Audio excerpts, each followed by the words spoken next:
the NBA All-Star Game as you know it might be gone for good. Commissioner Adam Silver just confirmed changes are on the way, and including a global twist inspired by the Olympics. Could we finally get USA versus the world? Here's what he had to say. Now hear it from the source. Obviously, the All-Star format possibly being the USA versus the world. We've got a lot of great international players. A lot of them won MVP recently. We got camps around the world. Is there a possibility that we could get a expansion team that's not in the United States? Well, we have the Raptors. Well, of course, but they're a little bit, they around the way, they don't count. I know, they're attached. It's not the same. Yeah, over time. Okay. I mean, one of the things we've been looking at the league is whether we can help operate a new professional league in Europe. I mean, don't get me wrong, there's incredible basketball being played in Europe, and there's some really great teams. And, you know, several of our most recent MVPs have come from Europe. But I think from a commercial standpoint, basketball, professional basketball, hasn't been nearly as successful in Europe as the size of the market might suggest. So that's one path.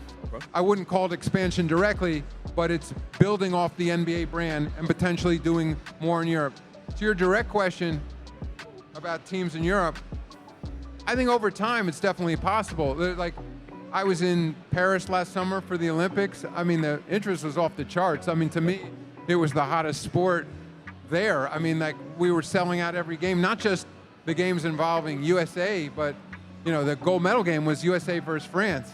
I mean, the game before the US-Serbia game was some of the best basketball I had seen. So there's great players, enormous interest. I think part of the limitation is on players' bodies. It's not just the length of the flight, but when you're jumping multiple time zones, it's important guys get proper rest for being on the floor. It's disruptive. You know, there's people remember there used to be supersonic jets that went back and forth from New York to Paris, you know, the Concorde, that there's some commercial airliners now who are talking about restoring supersonic jets. I mean, I think that if the travel were faster, honestly, that would be a game changer. It would make it easier to do. But as I said, I think the next step is to sort of plant a flag in Europe, potentially with a European league, and then go from there. But I think if any league could do it, you could easily imagine teams in Paris, London, Madrid, Berlin. I mean, it's not for lack of interest, that's for sure. Most definitely. Teague, imagine having a back-to-back in Paris. Man, yeah, like he said, that flight would have been crazy. But it'd probably be a lot of fun, though. I think guys will be open to playing in Paris. I've seen guys go over there for preseason games and exhibition games, and they're like, it's cool to be over here. Yeah. You got any adjustments that you would like to make for the All-Star game? You want to bring something new, take something out? Like, how you feel about All-Star weekend? Well, the weekend itself, which we're not judged on for those who are there, is fantastic. I mean, I think anybody who was in the Bay Area and San Francisco last year, I mean, there's tons of events and parties, and there's a fan festival kind of like this. I mean, people love that experience there. The game itself, we've not put our best foot forward, and I think the players recognize that, we recognize that. So as you mentioned, we're talking about changing the concept, doing something maybe close to what the NHL did in the four-nation face-off. I mean, I think if it were just straight up USA World, as much as fans would love that, I'm not sure it would be fair to the players, because roughly 30% of the players are from outside the United States, so it wouldn't be fair to pick half the team from 30% and the other half from 70%.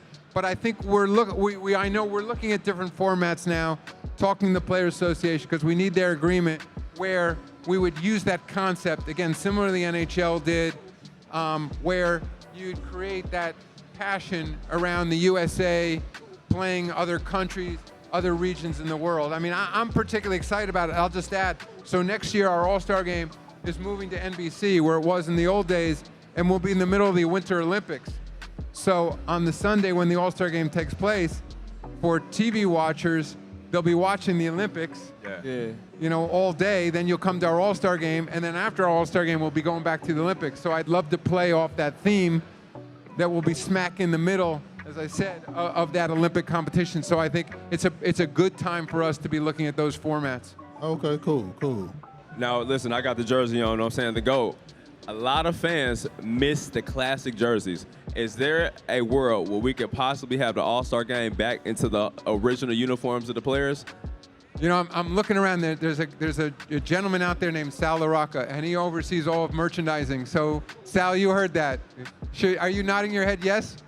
He's saying yes. We're looking at that idea. No, we go back and forth. Like, people want new uniforms, they want old, but I love the idea of the classic jerseys. Hey, I love how you put him on the spot and everybody start clapping. Show some love to my man.